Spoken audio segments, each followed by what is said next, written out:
Everyone in the MAF knew Hugo, not because he was special or smart, though he was, but because people loved making fun of him. His classmates called him Ugly Boy like it was his name, and the village kids laughed whenever he walked by. If it wasn't his crooked teeth, it was his uneven skin. If it wasn't his lanky body, it was his awkward walk. And if it wasn't any of those things, they'd just make something up to laugh about. But what hurt Hugo the most wasn't the teasing. It was the fact that nobody seemed to care how he felt. Not even his mother. "Hugo, look at you." Mama's voice carried through their small, tin-roofed house one morning as she scolded him, pointing at his rumpled school uniform. "You can't even iron your clothes properly. And your shoes, eh? Do you want people to think I raised a useless child?" "I'm sorry, Mama," Hugo mumbled, staring at his feet. He'd been up late studying for an exam and had forgotten to polish his worn-out school shoes. But his apology didn't stop her. "Sorry won't make you a man. You're 17. When will you start acting like one?" She shook her head and turned away, muttering to herself about how she was tired of this embarrassment. Hugo didn't argue. What was the point? Mama was always like this, quick to point out what was wrong with him but never what was right. He grabbed his school bag and left the house before she could say more. At school, things weren't any better. The moment Hugo walked into the dusty compound, his classmates spotted him. "Ah, Ugly Boy don't show," yelled Chitty, the class clown. He leaned against the mango tree where the boys liked to gather before the bell rang. "Hugo, when you go, fine. Maybe next life, eh?" The others laughed, slapping their knees like Chitty had just told the funniest joke in the world. Hugo pretended not to hear and kept walking toward his classroom. His heart sank, but he forced his face to stay blank. If he showed them he was hurt, it would only make things worse. "Hugo," Chitty called after him, grinning like a troublemaker who just spotted a fresh opportunity. "Wait first. I hear say even your manhood's small." "Not true." The laughter exploded. Girls giggled behind their hands, and even some of the boys doubled over. Hugo froze, his face burning. He wanted to say something, anything, but the words wouldn't come. How could he argue when even he didn't feel good enough about himself? All he could do was walk away, his shoulders heavy with shame. Hugo's day dragged on after that. He tried to focus on the lessons, but his mind kept replaying Chitty's words. It wasn't the first time someone had teased him about his manhood, and he doubted it would be the last. The rumors weren't even true, but who would believe him? He was Ugly Boy, and that was all anyone cared about.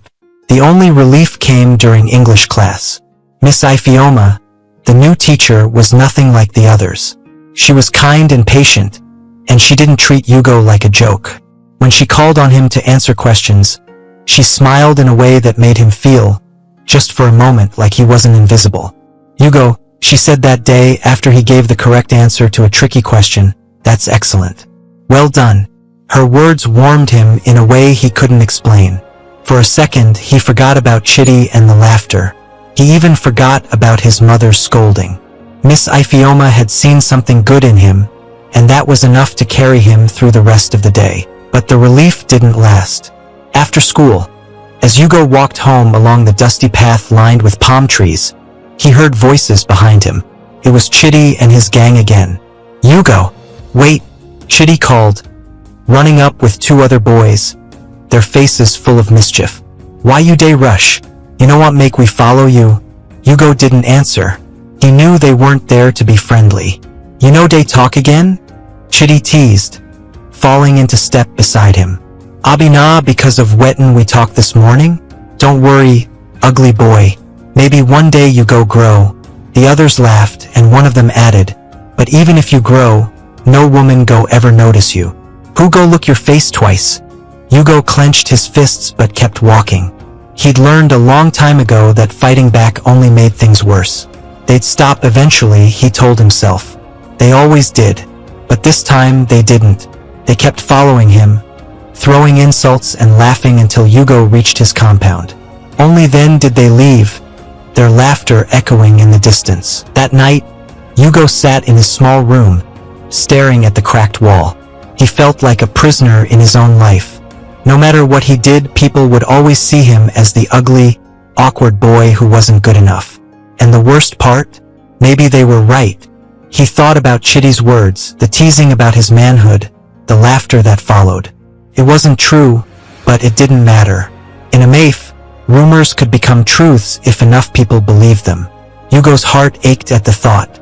He wished he could change something, anything about himself so people would finally stop looking down on him. That was when he remembered Bob and Kim. Everyone in Amafe knew about the old herbalist. Some said he was a fraud, selling fake charms to desperate people. Others swore his potions and amulets could solve any problem, no matter how impossible. Hugo had never believed in those things before, but now he wasn't so sure. If Bob and Kim could help him, wasn't it worth a try? His heart pounded as the idea took root. He could go to Bob and Kim and ask for help, something to make him better. Handsome, maybe, or just confident, or even bigger. If it worked, maybe people would finally stop laughing. Maybe even Miss Iphioma would notice him for more than just being a good student. Hugo sat up, his decision made. Tomorrow he would visit Bob and Kim. What did he have to lose? The next afternoon, Hugo found himself standing outside Bob and Kim's hut, his palms sweaty and his heart racing.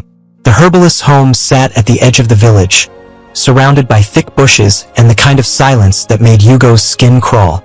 He hesitated, wondering if this was a bad idea. But then he remembered Chitty's laughter, his mother's scolding, and the way people avoided his eyes when they spoke to him. Hugo swallowed his fear and stepped forward. The inside of the hut was dark and smelled like a mix of herbs and something burnt. Bob and Kim sat on a low stool, his wrinkled face lit by the glow of a small fire. He looked up as Hugo entered, his eyes sharp and curious. "Who are you and what do you want?" the old man asked, his voice low and rough. I need your help," Hugo stammered, feeling small under the man's gaze. Bob and Kim raised an eyebrow. "Help? What kind of help?" Hugo hesitated, then blurted, "I want to be better, to be bigger, and for people to notice me." For a moment, Bob and Kim said nothing. Then he leaned back and chuckled, a dry sound that sent shivers down Hugo's spine. "Better, the herbalist said, his eyes gleaming. "You want women to notice you, to stop feeling like the small boy they laugh at." Hugo nodded, his face burning with shame. He didn't know how Bob and Kim had guessed, but he didn't care. If the man could help, that was all that mattered. Bob and Kim stared at him for a long time, then finally stood and shuffled to a shelf lined with bottles and charms. He pulled out a small amulet and a bottle of dark liquid, turning back to Hugo. "This," he said, holding them up, "will make you what you want to be. It will enhance everything about you, your confidence, your presence, even your body. Women will flock to you, men will respect you. But remember," he paused, his eyes narrowing, "power comes with a price. Are you ready to pay it?" Hugo hesitated, but only for a moment. He thought about his mother's disappointment, Chitty's taunts, and Miss Iphioma's kind smile. If this charm could change his life, then yes, he was ready to pay. "I'm ready," he said, his voice steady. Bob and Kim smiled, though it didn't reach his eyes. "Then drink this tonight and wear the amulet always. But be careful, boy. Be very careful." Hugo nodded, clutching the charm and bottle like his life depended on them. As he left the hut, his heart pounded with a mix of fear and hope. For the first time in a long while, he felt like his life was about to change. He just didn't know how much. That night, Hugo sat on the floor of his small room, staring at the amulet Bob and Kim had given him. It looked ordinary, just a small, round object tied to a thin leather string. The bottle of dark liquid sat next to it, its contents sloshing gently every time Hugo bumped the floor with his knee. He hadn't told anyone about his visit to the herbalist, not even his mother. She wouldn't understand. She'd call him foolish and tell him to pray instead. But Hugo didn't want prayers. He wanted results. Real, visible results. His heart pounded as he reached for the bottle. Bob and Kim's words echoed in his mind. "Drink this tonight and wear the amulet always. But be careful, boy. Be very careful." The warning made him nervous, but he pushed the feeling aside. He'd already decided this was his only chance to change his life. With trembling hands, Hugo uncorked the bottle. The smell hit him first, sharp and bitter, like burnt leaves mixed with something metallic. He gagged but forced himself to take a deep breath. "You can do this," he whispered to himself. "You have to do this." He tipped the bottle to his lips and drank. The liquid was thick and bitter, coating his tongue and throat like oil. Hugo coughed, nearly spilling the rest of the potion. His stomach churned, and for a moment he thought he might vomit. But he didn't. He closed his eyes and swallowed hard, forcing the potion down. Almost immediately, he felt a strange warmth spread through his chest. It wasn't unpleasant, more like a soft fire that started small and grew steadily. It moved down to his stomach, then his arms and legs, and finally settled in his head. Hugo blinked, confused. The room seemed brighter, sharper, like someone had turned on a light. And then it was over. The warmth faded, and everything felt normal again. Hugo sat there for a long time, waiting for something else to happen. When nothing did, he sighed and tied the amulet around his neck. It rested against his chest, cool and solid, like a tiny anchor. He touched it once, then lay down to sleep. The next morning, Hugo woke up feeling different. He couldn't explain it, but something about him felt stronger, more alive. When he looked in the mirror, his reflection seemed sharper, like it wasn't trying to hide anymore. His crooked teeth were still there, and his skin wasn't magically smooth, but there was something new in his eyes, a confidence he hadn't seen before. His Manhood was bigger and his trousers couldn't hide the bulge. He got dressed and headed to school, the amulet hidden beneath his shirt. As he walked, he noticed little things. The breeze felt cooler, the sun warmer, the sounds of the village sharper. Even the path under his feet felt more solid, like it was holding him up instead of letting him sink. When he entered the school compound, the usual laughter and teasing didn't come. Instead, people stared, not in the mocking way they used to, but with curiosity. Chitty and his gang were under the mango tree as usual, but they didn't call out. Instead, Chitty squinted at Hugo, like he was trying to figure something out. "Hugo," one of the girls said, running up to him. It was Amara, a classmate who usually ignored him. She smiled brightly, her white teeth shining in the morning sun. "You look different today. Did you do something new?" Hugo stammered, caught off guard. "No, I didn't do anything." "Well, whatever it is, it suits you," Amara said, brushing a strand of hair behind her ear. "Anyway, see you in class." Hugo stood there, stunned. Amara had never spoken to him like that before. She usually giggled with her friends when Chitty teased him, but now she was smiling at him, complimenting him. He noticed how she stole glances at his trousers and how her face turned red every time as she was very light in complexion. Hugo touched the amulet under his shirt and felt a jolt of excitement. Maybe the charm was working. The real change happened during English class. Miss Ifeoma walked in, her usual calm and confident self. She smiled at the class and began the lesson, her soft voice filling the room. Hugo listened intently, as he always did, but today, something was different. Every time Miss Ifeoma's eyes met his, she seemed to pause. Her smile lingered, and her voice softened. "Hugo," she said after a while, "can you answer this question?" Hugo stood, feeling the weight of everyone's eyes on him. Usually, he hated this part of class, the way people stared, waiting for him to make a mistake. But today, he didn't feel nervous. The words came easily, and when he finished, Miss Ifeoma's smile widened. "Very good," she said, her voice warm. "You're really improving." Hugo sat down, his heart racing. He glanced around the room and noticed something strange. The girls weren't whispering or laughing. They were smiling at him. "Meet in my office after class," Miss Ifeoma said. Even the boys looked confused, like they couldn't figure out what was happening. Hugo touched the amulet again and felt a spark of pride. The charm was definitely working. By lunchtime, Hugo's confidence had grown. He walked into the schoolyard with his head high, something he hadn't done in years. And for the first time, people didn't ignore him. Girls waved and smiled. Boys nodded in acknowledgement. Even Chitty seemed unsure of what to do. "Hugo," Chitty called, jogging up to him. "Hi." His tone was different, less mocking, more curious. What's going on with you? You look bigger. More, he gestured vaguely. You know what I mean. Yugo shrugged, trying to act casual. I don't know what you're talking about. Don't lie, Chidi said, narrowing his eyes. You're hiding something. Maybe you're just imagining things, Yugo said, brushing past him. He didn't stop to see Chidi's reaction. For once, he didn't care. Yugo went to Miss Ifeoma's office that afternoon. Miss Ifeoma called him close to her chair and kissed him. It was sudden, but he liked it. Then he slept with her. The rest of the day was a blur. Everywhere he went, people noticed him.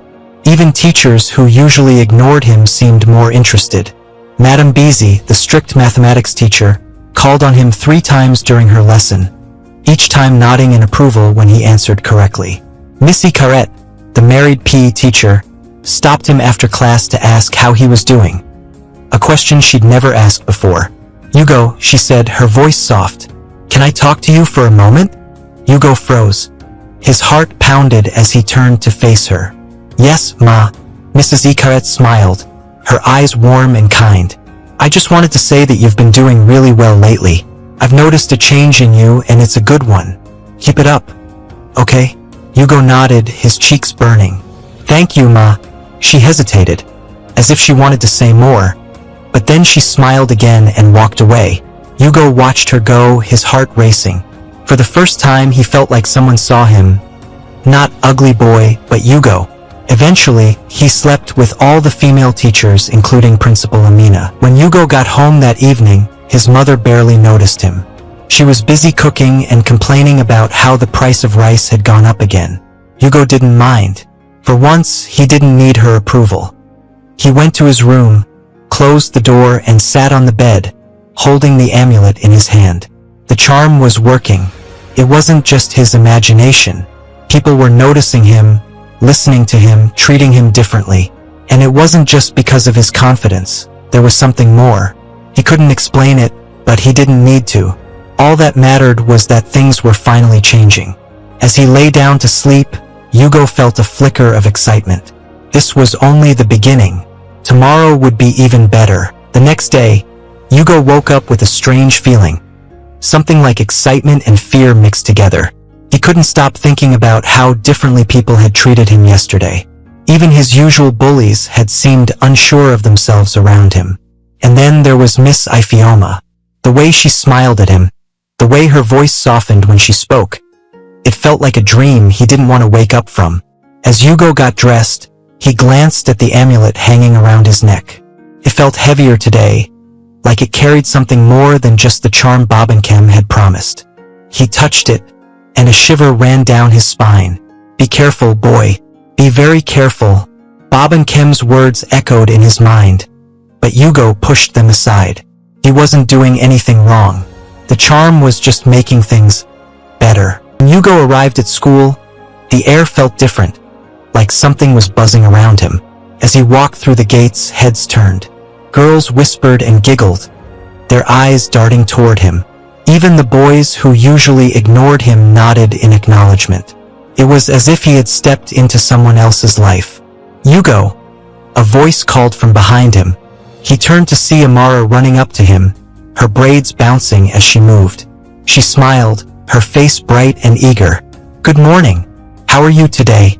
I'm fine, Yugo said, surprised by her friendliness. How are you? I'm great, she said, falling into step beside him. Are you ready for the math test today? Everyone says it's going to be hard. Yugo shrugged, trying to act casual. I think I'll manage. I'm sure you will, Amara said, her eyes shining. You're really smart, you know. Before Yugo could respond, Chidi appeared out of nowhere, blocking their path. His expression was a mix of curiosity and irritation, like he couldn't decide whether to laugh or be serious. Amara, Chidi said, his tone sharp. Why are you talking to him? Amara frowned, crossing her arms. Why not? What's your problem? My problem, Chidi smirked, looking Yugo up and down. My problem is that everyone's acting like this guy is some big deal all of a sudden. What's so special about him? Yugo felt a flash of anger but kept his face calm. Maybe you're just jealous, he said, his voice steady. Chitty's smirk faltered, but he quickly covered it with a laugh. Jealous? Of you? Don't make me laugh. Amara rolled her eyes. You're just being childish, Chitty. Let's go, Yugo. She grabbed Yugo's arm and pulled him past Chitty, who stood there, his mouth open in shock. As they walked away, Yugo couldn't help but smile. For once, he wasn't the one being humiliated. The morning passed in a blur of lessons and whispered conversations. Every time Yugo answered a question in class, people turned to look at him, their faces full of admiration. Even the teachers seemed more interested in him than usual. Madame Beezy, who was known for her strictness, actually smiled when Yugo got an answer right during her math class. Very good, Yugo, she said, nodding in approval. You're really improving. Keep it up. It wasn't until lunch break that things took a stranger turn. Yugo was sitting under a tree, enjoying the cool shade, when he saw Miss Ikaret walking toward him. She was the PE teacher, a tall, confident woman with a smile that could light up a room. Yugo had never spoken to her outside of class, so he was surprised when she stopped in front of him. Yugo, she said, her voice soft and playful. How are you today? I'm fine, Ma, Yugo said, standing up quickly. Good afternoon, Miss Ikaret smiled, tilting her head. No need to be so formal. I just wanted to check on you. You've been doing so well in school lately. It's nice to see. Thank you, Ma, Yugo said, feeling his cheeks grow warm. Miss Ikaret stepped closer, her eyes searching his face. You know, you're growing up to be quite a young man, Yugo. Very impressive. Yugo swallowed, unsure of what to say. Her words felt different. They weren't like the kind compliments Miss Ifeoma gave him. There was something deeper, something that made his heart race and his palms sweat. Before he could respond, Miss Ikaret reached out and touched his arm lightly. Keep it up. Okay? I'll be watching. With that, she walked away, leaving Yugo standing there, his mind spinning. He touched the amulet under his shirt, his fingers trembling. What was happening? Why was everyone acting so different? The rest of the day was filled with similar moments. Madame Beezy stopped him after math class to tell him how proud she was of his progress. Principal Amina, who usually didn't say much to students, gave him a rare smile when she passed him in the hallway. And then there was Miss Ifeoma. After school, Yugo was gathering his books when Miss Ifeoma called him to her desk. Her smile was warm, but there was something in her eyes that made Yugo's stomach flip. Yugo, she said, her voice soft, I've noticed a lot of changes in you lately. You seem more confident, more sure of yourself. It's a good thing. Thank you, Ma, Yugo said, his heart pounding. Miss Ifeoma leaned forward slightly, her gaze locking onto his. I just want you to know that if you ever need anything at all, you can come to me, okay? Yugo nodded, his throat dry. Yes, Ma. She smiled again, her eyes lingering on his for a moment before she straightened up.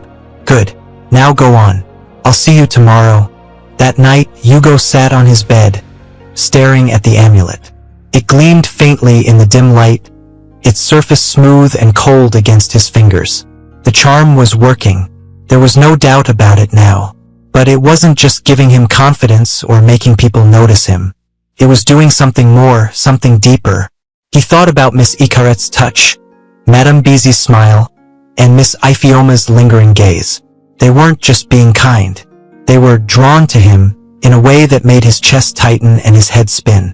He thought about how slept with all of them and how they praised his manhood. Yugo's heart pounded as he realized the truth. The charm wasn't just making him more confident or attractive. It was making women want him. And for the first time, Yugo felt a flicker of fear. What had Bob and Kim said? Power comes with a price. What price was he going to pay? Yugo woke up the next morning with a heavy feeling in his chest. The excitement from the last few days was gone, replaced by a strange mix of guilt and confusion. Everything was happened so fast. Too fast. The way Miss Ikaret had touched his arm, the way Madame Beezy smiled at him, the way Miss Ifeoma's eyes lingered. It wasn't normal. It wasn't right. He touched the amulet under his shirt, its cool surface pressing against his skin. Bob and Kim's warning rang in his ears. Power comes with a price. What was the price? And was it worth paying? At school, the whispers started before Yugo even stepped into the compound. He could feel the eyes on him as he walked through the gates. The way people leaned in to talk, their voices low but urgent. Did you hear? One girl whispered to another. Missy Carrette and Madame Beezy. They're acting so strange around Yugo. Even Principal Amina, the other girl replied. She actually smiled at him yesterday. Have you ever seen her smile before? Yugo's ears burned as he walked past them, pretending not to hear. He didn't want to think about it. He just wanted the day to pass quietly. But as soon as he entered the classroom, Chitty was waiting for him. Yugo, Chitty called, his voice loud enough for everyone to hear. Our big man is here. How far? The class burst into laughter, but it wasn't the usual mocking sound Yugo was used to. This time, there was something different in their tone. Something almost respectful. Yugo didn't know whether to feel relieved or worried. Chitty walked over, a sly grin on his face. Oya, tell us, what's your secret? How are you making all the teachers lose their heads? I don't know what you're talking about, Yugo said, trying to keep his voice steady. Chitty laughed. Ah, see this guy? You think we don't see what's going on? Missy Carrette, Madame Beezy, even Miss Ifioma. They can't stop looking at you. You're like a magnet for women now. Leave me alone. Chitty, Yugo muttered, pushing past him to his seat. But Chitty wasn't done. He leaned closer, his voice dropping to a whisper. Or is it true what people are saying? That you've got? You know, he gestured vaguely with his hands, a smirk on his face. Something big. Yugo froze, his heart pounding. He glanced around the classroom, but no one else seemed to be paying attention. Still, the way Chitty's grin widened made him feel exposed, like his secret was written all over his face. I don't know what you're talking about, Yugo said again, this time more firmly. Chitty laughed and patted him on the shoulder. Okay, but don't forget us when you're famous. Big man like you. The morning dragged on, each lesson feeling longer than the last. Yugo couldn't focus. His mind kept replaying Chitty's words, the whispers in the schoolyard, the looks from his teachers. It was like a storm was building, and he was standing in the middle of it, powerless to stop it. By lunchtime, the storm broke. Yugo was sitting under the tree where he usually ate his lunch when Madame Beezy approached him. Her expression was calm, almost too calm, as she stopped in front of him and crossed her arms. Yugo, she said, her voice low and serious. We need to talk. Yes, Ma, Yugo said, standing up quickly. Madame Beezy glanced around, making sure no one was listening, then leaned in slightly. I don't know what you're doing, but it needs to stop. Yugo blinked, confused. What do you mean, Ma? You know exactly what I mean, she said, her eyes narrowing. The way I have been acting, the way Missy Carrette has been acting, the way Principal Amina looks at you, even Miss Ifioma, this isn't normal. Something is going on, and you're at the center of it. I'm not doing anything, Yugo stammered, his chest tightening. I swear, Madame Beezy sighed, her stern expression softening just a little. Listen, Yugo, I don't know what's happening, but you're playing with fire. If people find out about this, whatever it is, it won't end well for you. Do you understand? Yugo nodded, his throat dry. Yes, Ma. Good, she said, stepping back. Be careful, Yugo. For your own sake. As she walked away, Yugo felt like the ground had been pulled out from under him. Madame Beezy was right. Whatever was happening, it wasn't normal. And it wasn't going to stay a secret for long. That afternoon, the whispers grew louder. Everywhere Yugo went, people stared and talked. He tried to ignore it, but it was impossible. By the time school ended, he felt like he was suffocating. He needed answers, real answers. Which was why, instead of going home, Yugo found himself standing outside Bobankem's hut again. The old man was sitting on his stool, grinding herbs with a stone, when Yugo entered. He looked up, his sharp eyes studying Yugo carefully. So, Bobankem said, his voice low and gravelly. You've come back. Yes, Yugo said, stepping forward. I need to talk to you. About what? The charm, Yugo said, pulling the amulet out from under his shirt. It's doing things. People are acting strange. They're saying things looking at me differently. I don't understand what's happening. Bob and Kem chuckled, a dry, humorless sound. What did you expect, boy? You wanted power.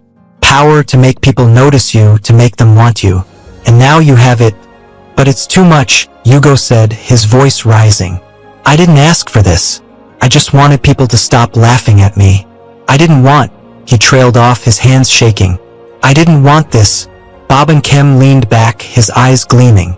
Power is never what you think it will be. It's a beast, boy. Once you feed it, it grows. And it doesn't stop growing. Hugo felt a chill run down his spine. Can't you stop it? Take it back?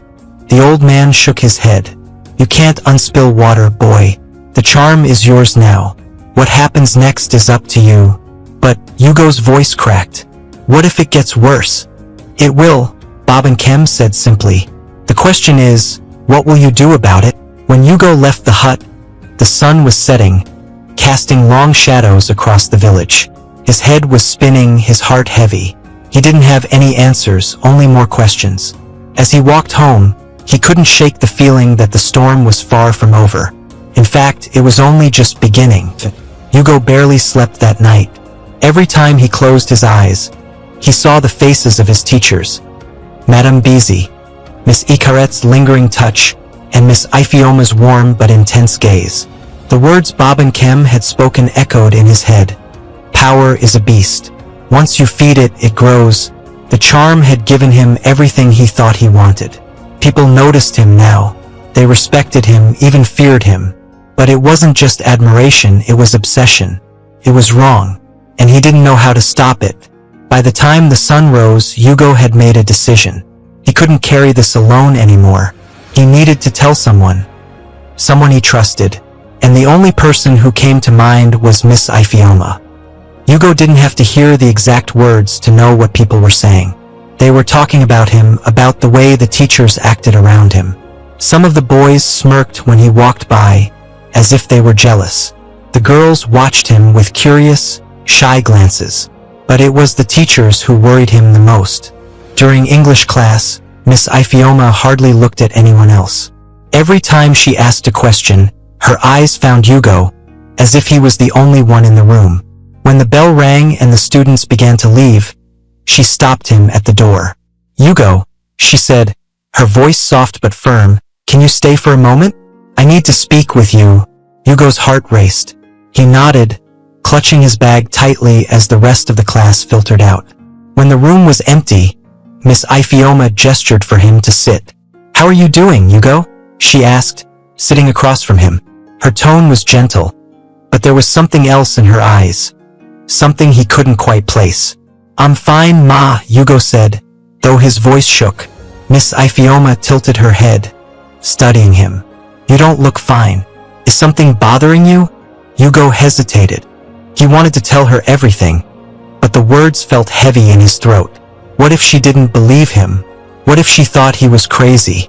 But then he remembered the way she'd always treated him, with kindness, with understanding. If anyone could help him, it was her. Ma, he began, his voice barely above a whisper. There's something I need to tell you. But you might not believe me. Miss Ifeoma leaned forward, her eyes softening. You can tell me anything, Hugo. Promise. Hugo swallowed hard, then pulled the amulet out from under his shirt. It gleamed in the sunlight streaming through the window, its smooth surface cool against his skin. This, he said, his voice trembling, is why everything is happening. Miss Ifeoma frowned, her gaze flicking between Hugo's face and the amulet. What do you mean? What is that? It's a charm, Hugo said, gripping it tightly. Bob and Kem gave it to me. He said it would make me better, more confident, more attractive, and it did. But it's doing more than that. It's making people act differently, like they can't control themselves. Miss Ifeoma's eyes widened, but she didn't interrupt. Hugo took a deep breath and continued. At first it felt good, he admitted. People stopped laughing at me. They started noticing me. But now it's too much. The teachers, the students, everyone is acting strange. And I don't know how to make it stop. There was a long silence. Miss Ifeoma stared at the amulet, her expression unreadable. Finally, she spoke. Hugo, she said slowly, are you saying that this charm is responsible for the way people have been behaving? Hugo nodded. Yes, Ma. I know it sounds crazy, but it's true. Bob and Kim warned me that power has a price. I didn't understand what he meant at the time, but now I do. I didn't want this, Ma. I just wanted people to stop laughing at me. Miss Ifeoma sighed, leaning back in her chair. Oh, Hugo, she said, her voice filled with a mix of sadness and frustration. Why didn't you come to me sooner? Why did you go to Bob and Kim in the first place? I was desperate, Hugo said, his voice cracking. I was tired of being called ugly boy. I just wanted to feel like I mattered. Miss Ifeoma shook her head, her eyes glistening. You do matter, Hugo. You've always mattered. You didn't need some charm to prove that. Tears stung Hugo's eyes, but he blinked them away. I'm sorry, Ma. I didn't mean for any of this to happen.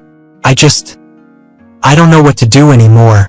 Miss Ifeoma reached across the table and placed a hand on his. It's going to be okay, Hugo. But we need to fix this. We need to tell someone. Who? Hugo asked, panic rising in his chest. If people find out, they'll hate me even more. They'll think I'm a freak. They won't, Miss Ifeoma said firmly. But we can't keep this a secret. The longer it goes on, the worse it will get. Do you trust me, Hugo?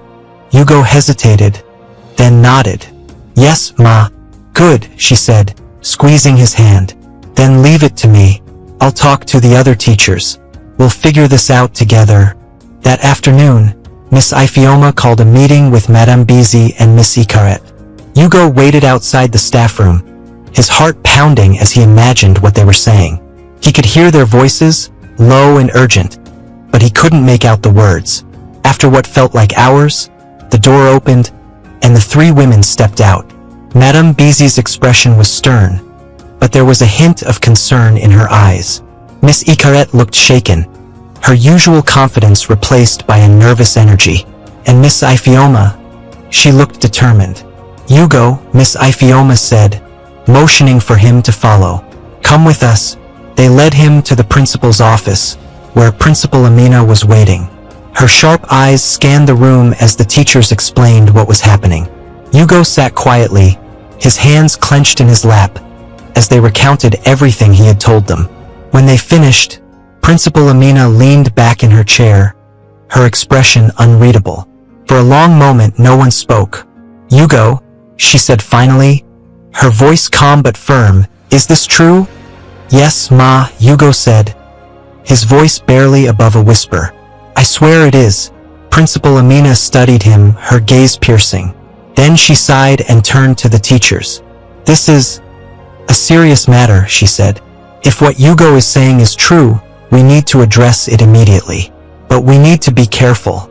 If word gets out, it could cause a lot of trouble. I am pregnant and Hugo is the one I slept with. What? The women screamed in surprise. I think I'm pregnant too, Madame Bizi said with her eyes on the ground. There was silence everywhere. Then Miss Ifeoma and Mrs. Ikaret confessed too. Miss Ifeoma said she had been vomiting lately and having early morning sickness but felt she was just sick. What do we do? Miss Ifeoma asked. Principal Amina's lips pressed into a thin line. We'll need to bring this to the village elders. They'll know how to handle it. Hugo's heart sank. The elders? That meant the whole village would find out. He wanted to protest, but he knew it was too late. The secret was out, and there was no turning back now. The village square was packed by the time Hugo arrived, his heart pounding like a drum in his chest.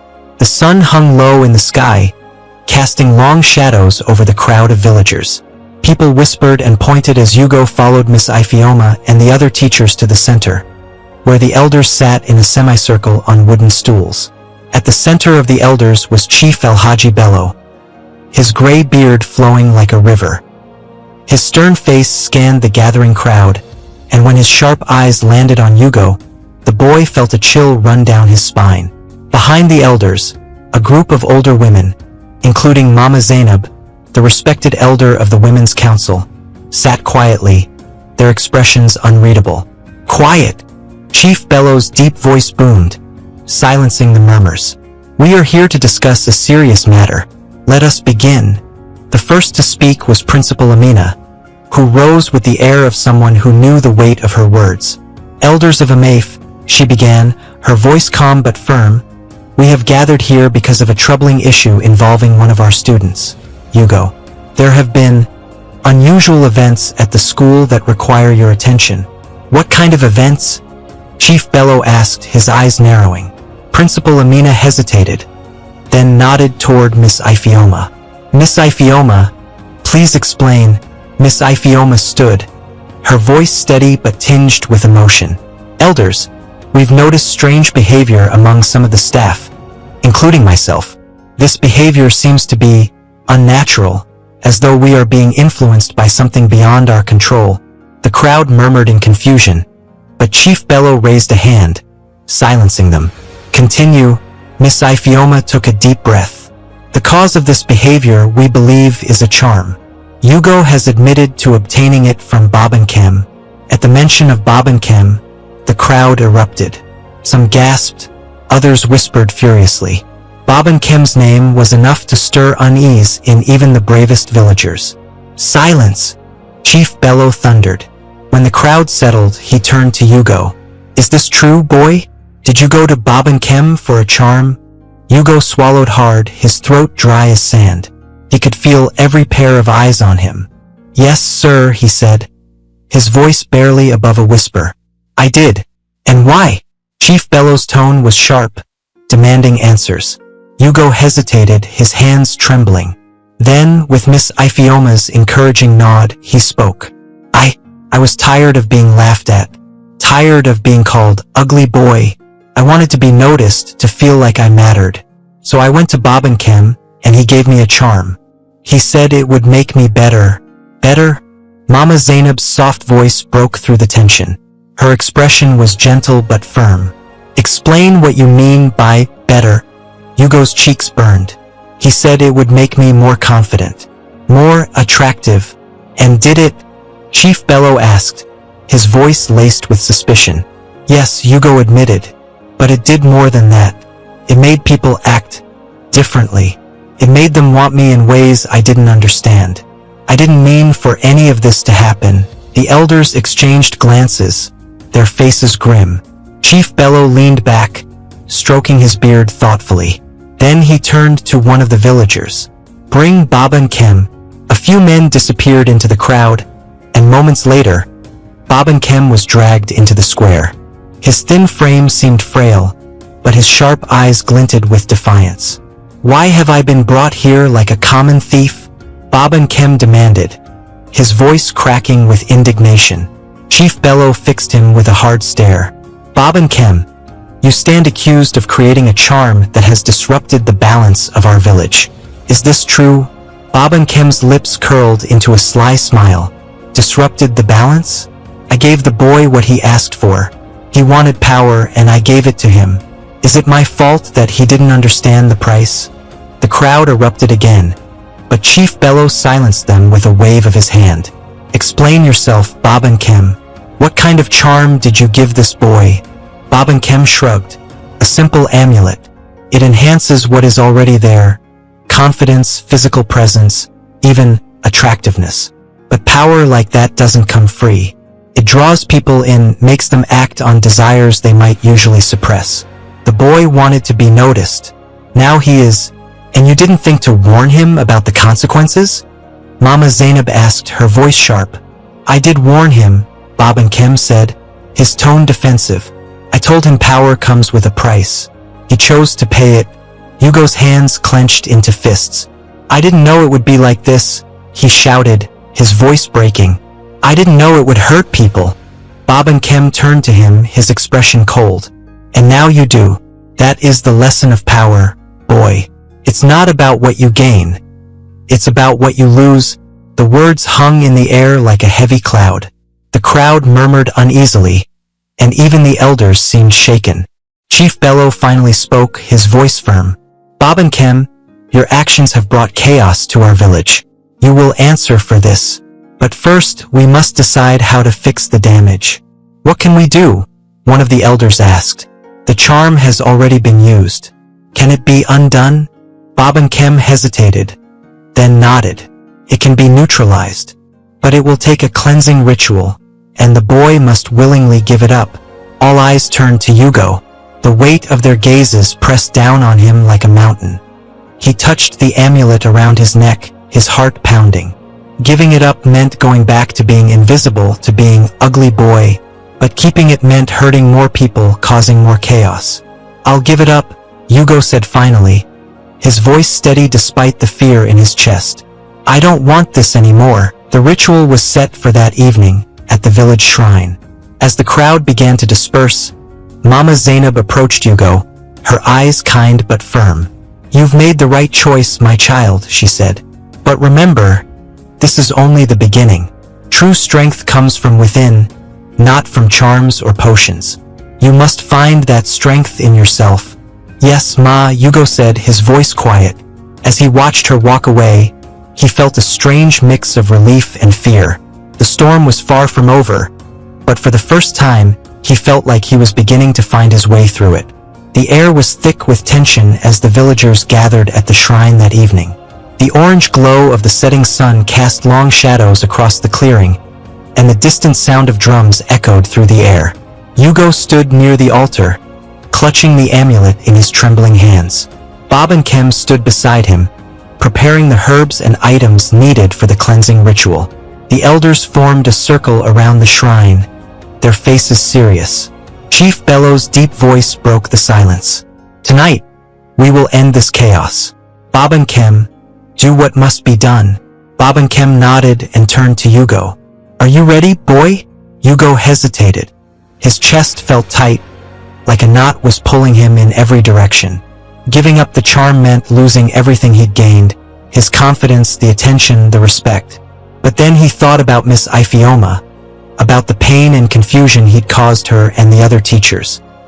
He thought about Madame Beezy's warning, the whispers at school, and the way the village looked at him now. I'm ready, he said, his voice steady despite the fear. Bob and Kim held out his hand. Give me the amulet. Slowly, Hugo removed the leather string from around his neck. The amulet felt heavier than ever in his palm, as though it didn't want to be let go. For a moment he hesitated, his mind racing. What if this was his only chance to matter? What if he went back to being invisible, to being ugly boy? Hugo, Miss Ifioma's voice broke through his thoughts. She was standing at the edge of the circle, her eyes filled with kindness. You can do this. You're more than this charm. You always have been. Her words felt like a warm hand on his shoulder, steadying him. With a deep breath, Hugo placed the amulet in Bob and Kim's outstretched hand. The herbalist held it up, inspecting it in the flickering light of the torches. This charm is strong, Bob and Kim said, his voice low and serious. It has tied itself to the boy's spirit. Removing it will not be easy. What does that mean? Mama Zainab asked, her tone sharp. Will it hurt him? It might, Bob and Kim admitted. But if we do not break its hold, the effects will grow worse. The charm is like a weed. If left unchecked, it will choke everything around it. The crowd murmured uneasily, but Chief Bellow raised a hand for silence. Proceed, he ordered. Bob and Kim turned to Hugo. Sit at the altar, he instructed. Hugo obeyed, his heart pounding. Bob and Kim placed the amulet in a small clay bowl filled with herbs and poured oil over it. He began to chant, his voice deep and rhythmic, the words ancient and unfamiliar. The villagers watched in tense silence, their eyes fixed on the scene before them. The chanting grew louder. Hugo felt a strange sensation in his chest. It started as a faint tug, like someone pulling on a thread, but it quickly grew stronger. His breath hitched, and he clenched his fists to steady himself. Hold still, Bob and Kim said without pausing his chant. The tugging turned into a sharp pain, like a hook was being dragged through him. Hugo gasped, his body trembling. What's happening? He cried, his voice breaking. The charm is resisting, Bob and Kim said, his tone calm but firm. Do not fight it. Let it go. I'm trying, Hugo shouted, tears streaming down his face. The pain was overwhelming, like a storm raging inside him. He felt the weight of every decision he'd made, every moment of desperation that had led him here. Miss Iphioma stepped forward, her voice urgent. Hugo, listen to me. You're strong enough to do this. You don't need the charm. You never did. Her words cut through the chaos in his mind. Hugo gritted his teeth, focusing on her voice. Slowly, the pain began to ease. The pulling sensation lessened, and the storm inside him quieted. Bob and Kim's chanting reached a crescendo. He lifted the clay bowl and poured its contents onto the fire at the center of the altar. The flames roared, shooting sparks into the night sky. A sudden gust of wind swept through the shrine, extinguishing the torches. For a moment, everything was still. Then the fire settled, its flames calm and steady once more. Bob and Kim lowered his hands, his voice falling silent. It is done, he said, his tone heavy with finality. Hugo slumped forward, exhausted but alive. The weight that had clung to him since he first took the charm was gone. He felt lighter, freer, like he could finally breathe again. Miss Iphioma rushed to his side, kneeling beside him. Are you okay? She asked, her voice full of concern. Hugo nodded weakly. I think so. The crowd erupted into murmurs, some of relief, others of lingering unease. Chief Bello stood, his expression solemn. Bob and Kim, he said, you have caused great harm to this village. Your actions have brought suffering and chaos. For this, you will no longer practice your craft here. Bob and Kim's face hardened, but he didn't argue. He simply nodded, his shoulders slumping as he turned to leave. Before he left, he did another cleansing ritual for Hugo classmates and the teachers. The ritual made the teachers lose the pregnancy since it was conceived out of a charm. The villagers began to disperse, their voices a mix of relief and gossip. Mama Zainab approached Hugo, placing a gentle hand on his shoulder. You have shown great courage tonight, she said. But remember, this is only the beginning. True strength is in how you move forward from here. Yes, Ma, Hugo said, his voice quiet but steady. As the clearing emptied, Hugo sat by the dying fire, staring into the flames. Miss Iphioma stayed beside him, her presence a comforting anchor. You did the right thing, Hugo, she said softly. I'm proud of you. Tears welled in Hugo's eyes, but this time, they weren't from fear or shame. Thank you, Ma, he said, his voice trembling, for everything. As Hugo walked home under the stars, he felt a strange sense of peace. The path ahead was uncertain, but for the first time in a long time, he felt like he could face it. Without the charm, without the lies, without the weight of trying to be someone he wasn't. He was Hugo, and that was enough. The days after the ritual were quieter, but Hugo could still feel the weight of the past weeks lingering in the air. People in the village didn't look at him the same way anymore. The stares and whispers hadn't stopped, but they were different now. Some looked at him with pity, others with curiosity, and a few with something that felt like respect. At school, things weren't much easier. The boys who used to tease him now kept their distance, unsure of how to act. The girls who once giggled behind his back now avoided his gaze, as if they weren't sure who he was anymore. And the teachers, especially Miss Iphioma, treated him carefully, like they were afraid he might break. Hugo, Miss Iphioma called one afternoon after class. Can I speak with you? He nodded, his heart sinking a little. He had spent the entire week trying to focus on his studies, but his mind kept drifting back to everything that had happened. Talking to Miss Iphioma felt both comforting and heavy at the same time. She gestured for him to sit across from her desk. How are you feeling? Hugo shrugged, unsure how to answer. I'm fine, Ma. Miss Iphioma raised an eyebrow, her lips curving into a small smile. You don't have to lie, Hugo. It's okay to say if you're not fine. He looked down at his hands, picking at the frayed edge of his school uniform. I don't know, he admitted. Sometimes, I feel like things are better, but other times, he paused, struggling to find the right words. It's like everyone's waiting for me to mess up again. Miss Iphioma leaned forward, her voice soft. They're not waiting for you to mess up, Hugo. They're just trying to understand. What happened was unusual, to say the least. People are curious, but that doesn't mean they think badly of you. But what if they do? Hugo asked, his voice cracking. What if they think I'm just a stupid boy who made everything worse? You're not stupid, Hugo, Miss Iphioma said firmly. You made a mistake, yes, but you owned up to it. You faced the consequences and you're trying to do better. That's what matters. Hugo looked up at her, his chest tightening. Do you really believe that? I do, she said, her eyes steady and sincere. But the question is, do you believe it?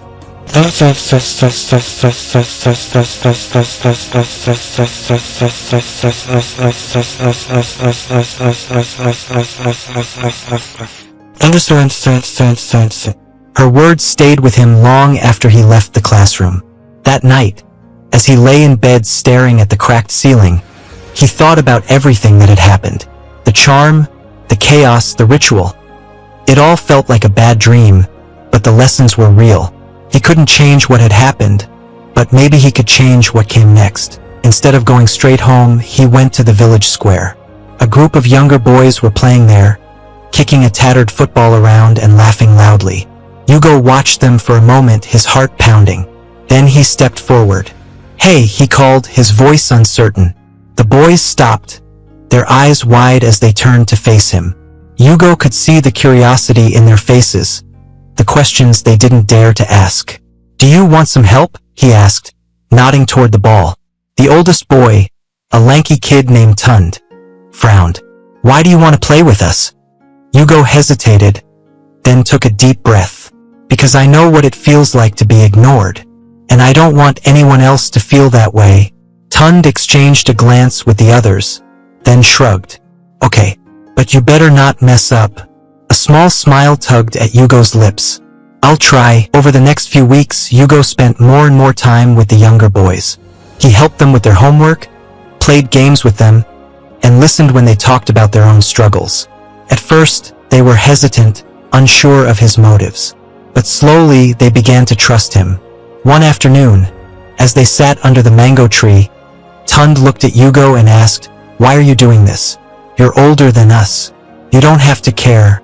Hugo thought for a moment, then said, Because I've made mistakes. Big ones. And I don't want you to make the same ones. I want you to know that you're enough just as you are. Tund frowned. But people still laugh at us sometimes. How do you ignore that? You don't, Hugo said honestly. It hurts. But you remind yourself that their opinions don't define you. What matters is how you see yourself. The boys nodded slowly, their expressions thoughtful. For the first time, Hugo felt like his words meant something. Like he was making a difference.